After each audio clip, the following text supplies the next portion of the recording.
Chapter 1951. Daisy rested her hand on top of Freya. There's no need to feel guilty. I'm fine now, right? Freya replied. You were just lucky, but what if it happens again? Daisy pressed her lips together and looked down. I'll be more careful. I've asked for a few days off from Charlie, and he wants you to rest well. As for news about Mitchell abducting you, it hasn't gotten to the press yet. Otherwise, it would have shaken Basburg. Mitchell had played with fire and gotten burned. He would face charges, especially after the abduction. That would be the end of him. After Colton walked out of the police station, he saw Nala's car parked not too far away. He walked over, and the back window slowly rolled down. Before Nole spoke, Colton asked, You didn't hand Susan and Mitchell over to the police? Only the 4 men were locked up for now, and they had admitted to their crimes, but Susan and Mitchell were nowhere to be seen. Nolace gave off a mysterious smile.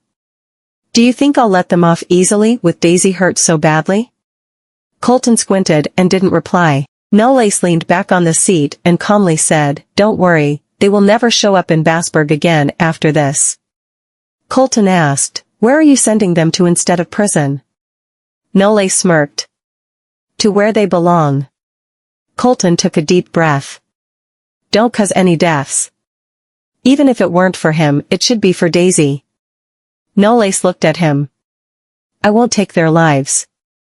They will wish they were dead, though. He rolled up his window after saying that and blocked Colton's view. At an asylum somewhere far in the outskirts, the asylum had tight security with a 30-foot wall and barbed wire. It was more like a prison for mentally ill criminals rather than an asylum. I'm not crazy. I'm not sick. Let me go. The staff dragged Susan into a room while she struggled to get free. The staff held her down on the bed, bound her hands and feet, and injected a sedative through her arm. After she calmed down, she still mumbled that she wasn't crazy. The staff walked out and closed the door, then the lights dimmed. Meanwhile, Mitchell squatted by the wall, looking pale as a sheet while his eyes were empty. A buff patient stood before him, held out his hand, and flashed a menacing smile. Hey, new guy. Kneel and lick my feet, or I'll break you in half. All the other patients saw what happened but didn't do anything because they were used to it. Mitchell and Susan disappeared from the entertainment industry within a week. They had been cancelled. After Daisy was discharged from the hospital, her family threw her a party. When she got home and saw the helpers and Maisie being busy, she looked helpless. Mom, there's no need to make it a big event. Maisie looked very serious. How could we not make it a big event? You're finally discharged, and we're all together now. This is a must. Daisy couldn't argue with that, so she just accepted it. Oh, Nolly and Freya are here. Chapter 1952. Once Nolace walked into the villa with Freya, he nodded toward Maisie. Mrs. Goldman. Freya greeted her too. Hello, Mrs. Goldman. She didn't want to come, but Daisy had just been discharged from the hospital, and it would be impolite if she didn't show up. Furthermore, no one would suspect anything if she went over with her cousin. Maisie looked at her and smiled. I'm glad you're here. Make yourself at home. Freya walked to Daisy, who tugged at her sleeve and leaned in. When are you going to tell my mom that you and Colton and them? Freya covered her mouth. Nolace looked toward them, smiled, and then stopped next to Maisie. Let me help you. Maisie paused, then smiled and patted his shoulder. All right then, thanks. He nodded. Don't mention it. Daisy brought Freya upstairs and bumped into Colton, who was coming out of the study. Colton looked at Freya, who was standing next to Daisy, and froze, before walking forward. Freya held onto Daisy's arm and avoided eye contact. Daisy, don't you have a dog? Can I see it? Daisy paused, but... Gold Bar is in the backyard. Let's go there then. Freya turned around, but someone pulled her by the collar from behind. Colton walked in front of her and blocked her path. I'll bring you there. Freya smiled awkwardly. It's fine then. She looked toward Daisy. Nolace is downstairs. I'll go see if he needs any help, said Daisy, and ran down the stairs. Freya froze there as she had forgotten that Daisy was Colton's accomplice. Colton walked close to her. She put her hand on his chest and turned her face away. Aren't you afraid that someone might see us? Colton held her hand. Let them see then. Freya was stunned. What does he mean by that? Is he going to make things official? Cole. Nolan's voice came from the study, and the couple immediately split when the door opened. Nolan stood at the doorway, looked at Freya, and frowned. Who's this? Freya Pruitt, Daisy's friend. Nolan nodded and looked at him. Did you get what I told you just now? Yes, Dad. Let's go downstairs. Nolan left. Colton relaxed, because he didn't know how to tell his parents about his relationship with Freya. It was best to find a better time. He turned and was about to say something, but realized that Freya was no longer there. Freya walked to the backyard alone, stopped next to the flower bed, and rubbed her temples. Was I hoping that he'd come clean about our relationship? She didn't mind that Colton didn't do that, because it wouldn't work anyway. This secret relationship would eventually end when he chose to marry the girl that his family chose for him. That being said, she felt sad when he didn't come clean. It made her feel uncomfortable. When did she start veering away from her initial thoughts and wanting more? She stood there deep in thought but suddenly felt something soft and wet licking her fingers. She was stunned and looked down. A furry animal was standing next to her, sniffing her out. Freya wasn't afraid of dogs, but she had assumed that Daisy's dog would be a small one, like a poodle. Chapter 1953. However, this beast was as tall as her on its hind legs, looking pretty scary. Ah! Colton, who had just gotten to the backyard, heard her voice and ran over. He then witnessed Goldbar pushing Freya down to the ground. She closed her eyes in fear, but Goldbar seemed to like her a lot and started licking her face. Colton put his hand to his forehead. Goldbar! Goldbar heard someone call it and turned toward Colton. In the next instant, it sat down, looking innocent. Colton helped Freya up and cleaned her face with a napkin while giving a warning. Goldbar, you're not allowed to kiss her. Freya was rendered speechless. Goldbar gave out a low howl in protest. Freya pushed Colton away, got up, brushed the dirt from her clothes, and looked awkward. I thought it was going to bite. She had been under the impression that big dogs were vicious. Colton patted Goldbar's head. Bite her. Goldbar looked at him, then at Freya. Freya angrily shoved him. Colton. Colton grabbed her wrist, pulled her forward, and smiled. Are you afraid of dogs? She struggled. Who said that? I was just startled. Colton saw how she was looking pale, but was pretending to be calm, so he teased her. Why don't you play around with Goldbar then? I will. Freya put out her hand, attempting to pat the dog. Colton slowly added, oh, by the way, Goldbar bites. Freya froze and pulled her hand back. Colton couldn't help but laugh. He leaned in closer to her and said, if you kiss me, Goldbar will know that you're with me and won't bite you. Freya suddenly understood what he was doing, so she chuckled and pushed him away. Colton, you're so shameless. Do you think I'm a kid? She turned and was about to leave when Colton pulled her into his arms. Freya struggled. What are you doing? He hugged her tightly, pressed his lips to her forehead, and said in a low voice. Don't move. I just need a hug. Freya whispered, we won't be able to explain if someone sees us.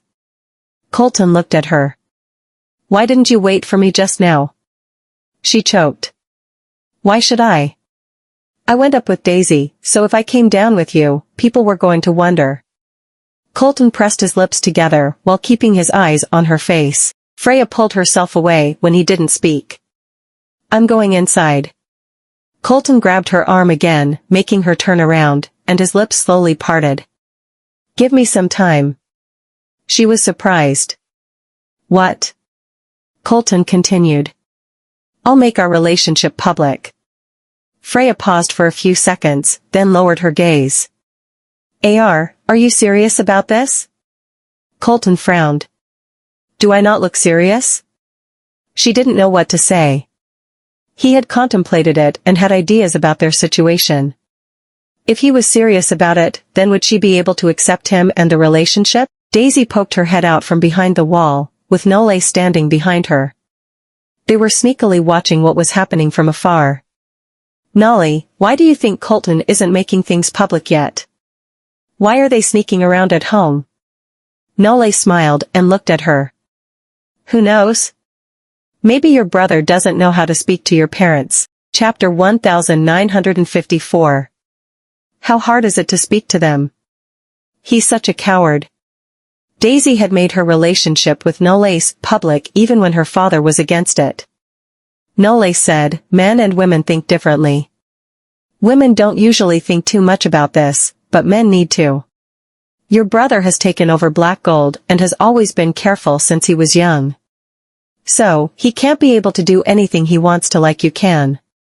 Furthermore, Freya's mother will be an issue. Daisy was stunned and looked up at him. But Freya had cut ties with her parents, and the king had accepted her as his grandchild. Nole shook his head. If she were to marry Colton, everyone would know her identity. Even if she is the grandchild of the king, her mother is a problem maker. You're right. Nole and Daisy turned around.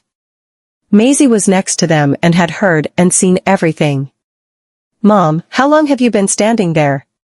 Daisy was surprised. Does Mom already know about Freya and Colton? Maisie crossed her arms. Why can't I be here? Daisy was going to say something when Colton and Freya, who were walking over, spotted them. Freya immediately let go of Colton's hand. Colton was surprised. Why are you here? Daisy lowered her head and didn't speak, while Nole shrugged. Only Maisie looked at them. There's no need to hide when you're at home. Did you think I wouldn't notice? Freya bit her lip and looked nervous. Colton walked forward. Now that they were exposed, there was no reason to hide it, so he faced it. I'm sorry, Mom, we're in a relationship. Freya looked at him in shock. He admitted to it. Maisie asked, when did it start? Colton replied, 3 years ago. Maisie scoffed and sounded unhappy. You're only planning to tell me now, after being together for 3 years? Colton looked down and didn't speak. Daisy thought that Maisie was angry, so she tried to help them. Mom, Colton, and Freya are serious about this. How would you know? Maisie glared at her, which made her pause. Maisie then looked at Freya. I heard everything you said to Miss Peterson at the cafe. Freya was shocked. If she heard what I said to Giselle, doesn't that mean she was there? Her fingers curled. What she had said would sound like defiance to the elders. She had even said it wouldn't be up to Colton if she married into the family or not in front of Mrs. Goldman. Maisie was Colton's mother, so she would probably be angry when she heard that. Colton looked at Freya. Giselle went to see you? He didn't ask if Freya went to see Giselle, but the other way around, because he knew she had no reason to see Giselle. Unexpectedly, Maisie bumped into them. Freya pressed her lips together and finally spoke. Yes, Giselle came to speak to me, and I said some things to her. Colton frowned. What did you say? Chapter 1955. Freya didn't answer, so Maisie laughed. She said it wouldn't be up to you if she married into the family. It would be up to her. Colton looked at her and looked angry. What does that mean? She had no plans to marry me all along? That must be why Mom is against our relationship. Freya had already made up her mind because she had a complicated past. Expecting the Goldmans to accept her would be a stretch. She took a deep breath and chuckled. Colton, you don't get to decide by yourself if we're together or not. She had her reservations, so if she were rejected, it wouldn't hurt that badly. And if Colton weren't the one controlling everything, he wouldn't be the only one who could pull the plug. She felt better thinking that way. Colton looked angry. Freya. I'm sorry, Mrs. Goldman, I should leave. Freya turned and was going to leave. Before Daisy spoke, Maisie's voice echoed. Will running away help you feel better? Freya froze on the spot. The voice continued. Have you tried solving your problems together? If you're against something, you need to bring up the reason. If you never try solving the problem, one day, when you look back with regret, you're going to blame me for coming in between you. Colton looked at Maisie. Mom. Maisie walked down the stairs and stopped in front of him. You've hidden this from us for 3 years and never even considered telling us you wanted to be with her. You had to let us find out. If you're not using your mouth, you might as well donate it. I'm sure if you didn't hesitate, Freya would have made this public. Her worries stem from your attitude. It takes 2 to make a relationship work, and if you can't even resolve issues, what's the point of continuing? Colton was stunned. Maisie rarely lectured him, she would just advise. Daisy couldn't contain her happiness, because she knew that Maisie would accept this. It was just Colton who kept hiding it. Had Maisie not found out, he would probably keep it under wraps for even longer. Lunch was ready. Nolan and Maisie sat across from each other on the long end of the table, while Nolace and Daisy, then Colton and Freya, were on the 2 sides. On top of the wine, there was a spread of great food from various cuisines. The helpers were laying down the food and pouring out the wine. Nolan didn't speak before Maisie did. It was quiet for a few seconds before Maisie broke the silence while swirling wine in her glass. Daisy and Nolly are registered now. Colton, when are you planning to make your relationship public? Colton paused because he didn't expect Maisie to ask. He coughed. Any time, Maisie nodded. If any time works, there's no need to hide anymore. Scandals will affect girls badly if the paparazzi catch you. Freya looked down because she never expected Maisie to accept their relationship. She had been under the impression that the Goldmans were like the other upper-class families and only cared about the conveniences a marriage could bring. Chapter 1956. Daisy leaned forward slightly and whispered, See, Freya? I told you my mom is a good person. She has approved of you and my second brother. Even though she tried to make her voice as low as possible, Maisie still heard her. Maisie raised her head and glanced at Daisy. Since when I'm a terrible person? I've always put you kids first, and see what you did? I give you an inch, and you take a mile. Daisy smiled at her and said, You're the best mother in the world, Mom. What about me? Nolan chimed in. Daisy thought for a while and replied, You're the best father in the world, but you're behind Mom. Nolan was rendered speechless and felt hurt. Maisie chuckled and said, Honey, you should just eat and stop being jealous of the kids. Nolan shook his head and replied, It seems like my position in the family is getting lower and lower. He was never their kid's first choice, and his wife prioritized their kids over him. Smiling, Maisie went closer to him and said, Don't be sad. You're number 1 inside of my heart. Nolan looked at her. Really? Maisie grabbed his hand and said, Yeah, from the back. Nolan was rendered speechless again. Daisy and Colton just lowered their heads and continued to eat their food. They had seen too much of the interaction between their parents, and they had already gotten used to it. Hashtag the girlfriend of the second son of the Goldmans has been exposed. Hashtag. The news hit the headlines the next day. This was not a scandal, but Colton admitted it in front of the reporters. Those media outlets that wanted to find out the identity of Daisy's husband were attracted to Colton's relationship. When they all learned that Colton's girlfriend was Freya, Daisy's assistant, all of them were shocked. Meanwhile, at Tenet. Daisy, I didn't expect your assistant to be your future sister-in-law. Yeah, right. By the way, where's Miss Pruitt from? What did she do to win your brother's heart? Do you know how many socialites in Bassburg got heartbroken when they heard that your brother has found himself a girlfriend? All of the people in the company came to throw all sorts of questions at Daisy when they heard the news. After all, none of them had expected Daisy's assistant to be someone who could become Colton's girlfriend. Daisy put the magazine down and smiled. They've known each other for a long time. It's just that Freya didn't tell anyone about it since she wanted to keep a low profile. I see. Well, help me to congratulate Freya. Just when Daisy was about to say something, she saw James standing in the corridor. He seemed to be deep in thought as he turned around and left. She paused for a moment and decided to go after him. James was fetching water in front of a water dispenser and looked lonely. Daisy walked up to him. James. He turned his head around and replied, Yeah? What do you need from me? He seemed fine to Daisy, and she asked, Did you see the news too? There was no way he wouldn't have seen the news. After all, it caused such a great commotion across the town, so Daisy was certain that he had seen it. While he was drinking water, he replied, Yeah, I saw it. Daisy lowered her head. Initially, she felt that it would be kind of good if James and Freya could work out before she learned the things between her second brother and Freya.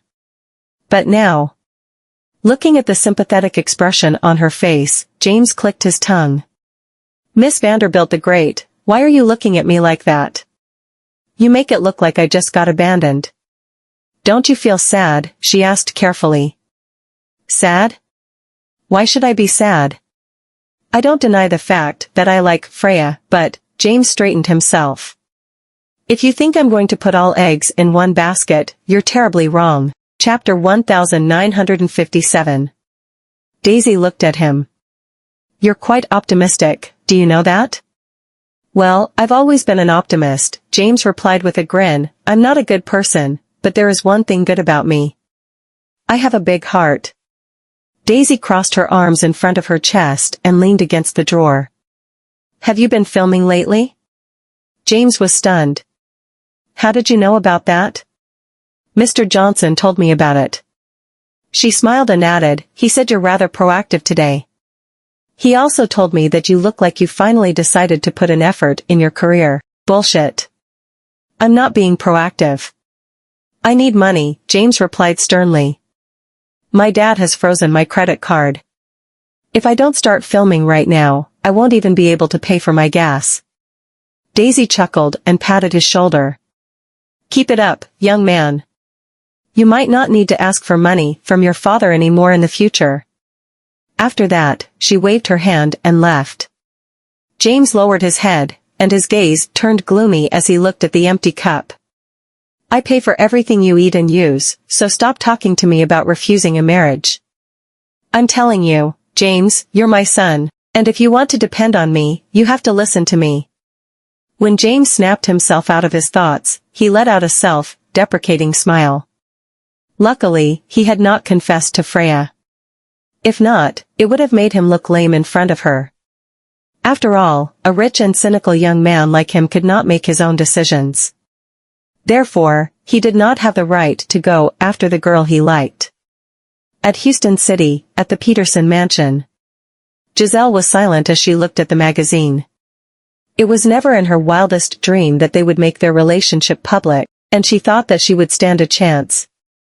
When her father came downstairs and saw his daughter looking at the magazine in a trance, he sighed lightly and walked toward her. He sat on the couch next to her and said, Gigi, you should move on from Coleman. After all, plenty of men in Bassburg deserve my daughter. Giselle lowered her head and said, but none of them is more outstanding than him. Her father put his hand on her shoulder and continued. It doesn't matter if he's outstanding or not. What matters the most is that he needs to have a good heart and is a responsible man, do you understand? Giselle nodded and forced a smile on her face. I get it, Dad. Her father smiled. At Taylorton, Knowles was reading a document in the study room. When he heard footsteps in the corridor, he raised his head and closed the document. You're back so early today. Daisy froze when she arrived at the door. Why do you think I'm not Edison? Knowles lifted his eyelids and chuckled. There's no way Edison would jump and hop when he's walking. Daisy walked up to him and lay on top of the table. She rested her head on her hands and looked at him. I'm still on holiday, so I can come back earlier. Knowles leaned forward and twirled his finger around her long hair to collect it behind her ears. Do you have anything to tell me, Daisy? She grinned from ear to ear and replied, How did you know that I have something to tell you? Are you living inside of my head? He chuckled. Well, maybe. She sat back up and said, Nolly, we've gotten a marriage certificate, but I still think we lack something in our house. He grabbed her into his arms and asked, And what is it? Smiling, she said, A wedding photo. Knowles was stunned. Daisy looked at him and asked, What's wrong? Did I say anything wrong? He shook his head helplessly and said, Of course not. If you want it, of course, I'll give it to you, Daisy. He couldn't give her a wedding right now, but at the very least, he could satisfy her yearning for a wedding photo. Chapter 1958. Daisy hugged Knowles' neck and said, That's a deal then.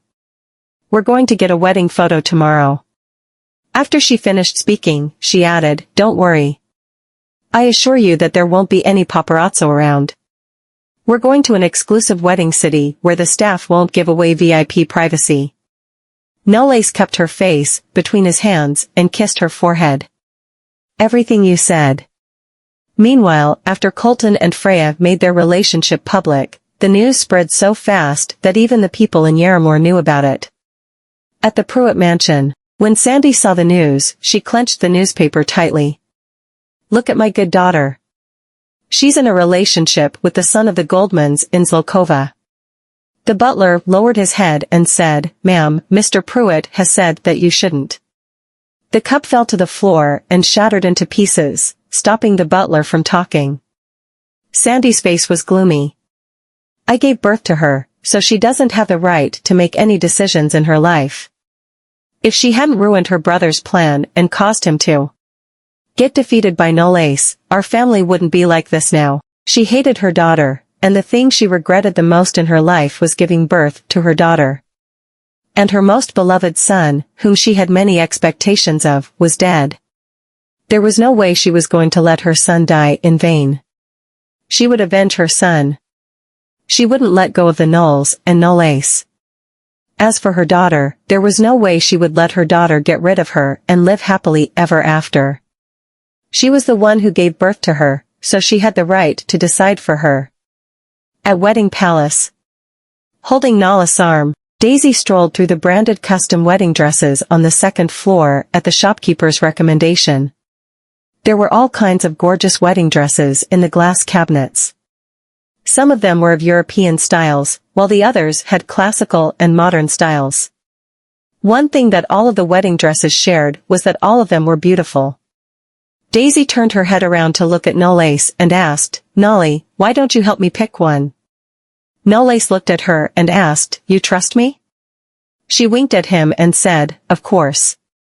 I have full faith in you. He chuckled and looked at her endearingly. All right then. I'll help you to pick one. The shopkeeper went to bring the wedding dress samples over. Knowles sat down on the couch and looked at each sample very carefully. The rest of the shopkeepers looked at them excitedly. Isn't she Daisy? The best actress? I can't believe that she came to our wedding palace. Do you think that man over there is her husband? I can see why she doesn't want to disclose her husband's identity. He's so handsome. Look at his appearance and his body. If he were to enter the entertainment industry, I'm sure he'd become popular instantly. Yeah, right. I wouldn't want other people to know either if he was my husband. The shopkeepers stared at Knowles like a bunch of fangirls. It was without a doubt that Knowles had an impeccable appearance. With his mixed-race heritage, his facial features were more delicate and profound than others. His skin was fair and smooth, and he looked even more beautiful than a girl. His facial contour had both tough and gentle aspects, and he did not look sissy at all. His body was well proportioned, with a narrow waist, wide shoulders, and long legs. He would look good in anything. With his unblemished appearance, he was someone who was totally out of their league. When Daisy saw those shopkeepers staring at No Lace, she also turned her head and looked at No Lace, who was selecting wedding dresses with rapt attention. If No Lace was born in ancient times, she was certain that he must be the one who caused the fall of a kingdom with his beautiful face and would also be the one who would die earlier than anyone else. The best part was that he would die getting watched by women. As if he sensed his gaze, No Lace lifted his eyes and looked at her. What's wrong? Chapter 1959.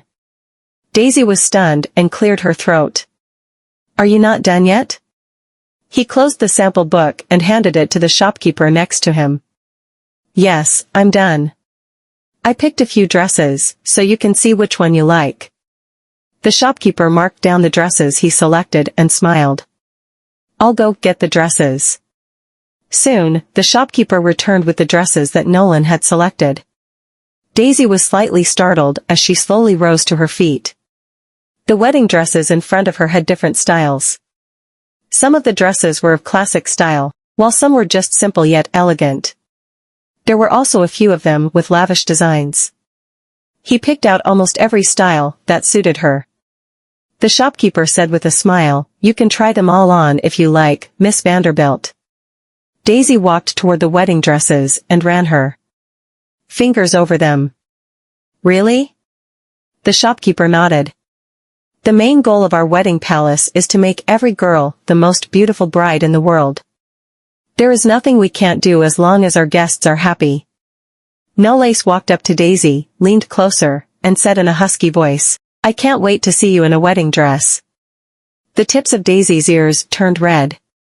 She picked up one of the wedding dresses and rushed into the fitting room. No Lace looked at her with a smile tugging at the corner of his lips. He sat back down on the couch and stroked his watch as he waited for her. A man's nervous and anticipatory look waiting for his beloved woman to try on a wedding dress was not rare to the shopkeeper. With a smile on her face, she said, I'm sure Miss Vanderbilt will look good in the wedding dress. Yeah, replied No Lace. I'm sure she will. He could imagine how Daisy would look inside his head when she put on her wedding dress. The curtain to the fitting room was lifted slowly, and he lifted his head. When the woman in front of him entered his vision, he swore to God that he would never forget this scene for the rest of his life. It was as if everything around her had become blurry, and he couldn't see anything at all other than her. Daisy stood in front of the mirror. She looked both gorgeous and dreamy in the wedding dress. The buttons on the collar were pearls, and there was a tulle cut in the shape of the butterfly on the back, which exposed her back. It had a tight waistline, the puffed skirt fell straight to the floor, and butterflies embellished the hem that would dance in tandem with every step Daisy took. She lifted her skirt and walked up to him. She turned around in front of him and asked, What do you think? No Lace stood up and approached her.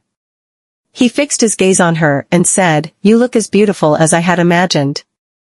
Daisy's face turned red as she felt embarrassed being praised by him in front of everyone. She pushed him away and said, You should go try on yours as well.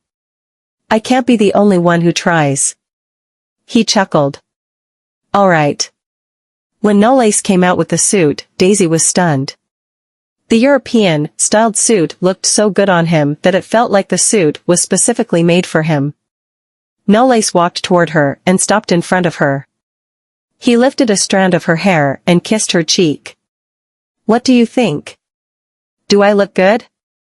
She snapped herself back to reality and swallowed hard. It looks perfect on you. He looked just like a charming count who came out of a drawing. No Lace wrapped his arm around her waist and pulled her closer. Then you've got to keep an eye on me. Daisy blinked her eyes, and her heart melted. She had to admit that today was another day when Nala's handsomeness seduced her. Both of them came outdoors and took several wedding photos. They started shooting in the afternoon and only finished in about the evening. When they returned to Taylorton, Daisy threw herself on the bed as she was exhausted from the shooting. Chapter 1960. However, she felt it was worth it when she looked at the photos. Nolly is so handsome. It'd be nice if I could pounce at him. At that moment, Nolace pushed the door open and came into the room. He saw that she was looking at the photos and heard her bold statement as well. He stopped beside the bed and leaned over, propping his hand on her side to get close to her. I see, so you have been craving my body for so long. Daisy froze, and her face instantly turned red with embarrassment. Slowly, she turned her head around to meet his gaze. Nolace was so close to her right now that she could feel his breath on her skin. His pupils were light in color, but she felt like they were whirlpools sucking her in.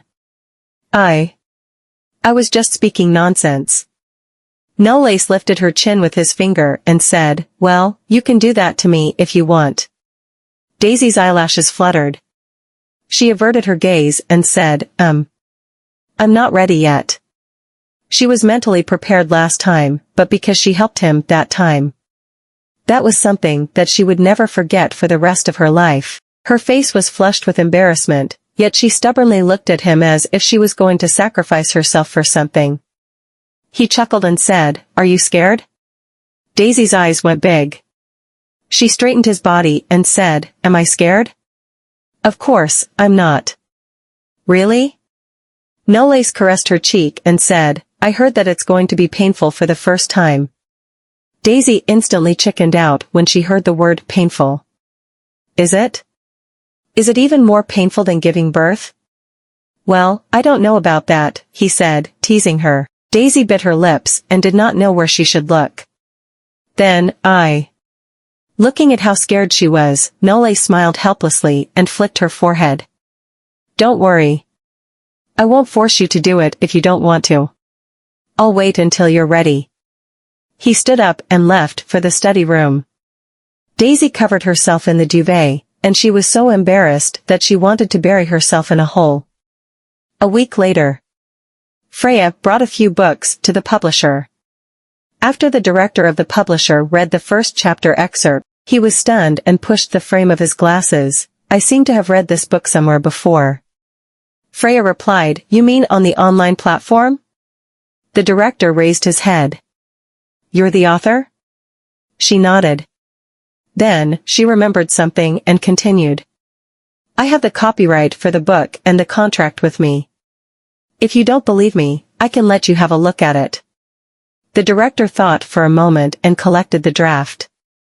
If you've already published these works on the online platform, why are you publishing them for sale right now? Freya fell silent for a moment before saying, that's because I want to know the value of these books. Putting it on sale on a publishing house was indeed different from releasing it on a platform. After all, only the best quality of books could be put on sale. The director nodded and said, I can try to distribute and sell your book first, but let me make it clear to you. If the sales of your books aren't satisfactory, then I'm afraid I have to terminate our cooperation. However, if the response is good, we'll sign a contract and split the profits 50-50. What do you think? It was a rather good deal in Freya's opinion, so she nodded. After she left the publisher, the director made a call. Mr. Goldman, I've given her a chance, as you told me. Don't worry. I won't give her any special treatment, but I won't treat her poorly either. Colton replied flatly, all right, thank you. After that, he hung up the call. Stellar Press had a lot of platforms and channels like major bookstores, Amazon, and film and media channels to sell their books. As long as Freya's book sold well, someone would notice her and give her a chance.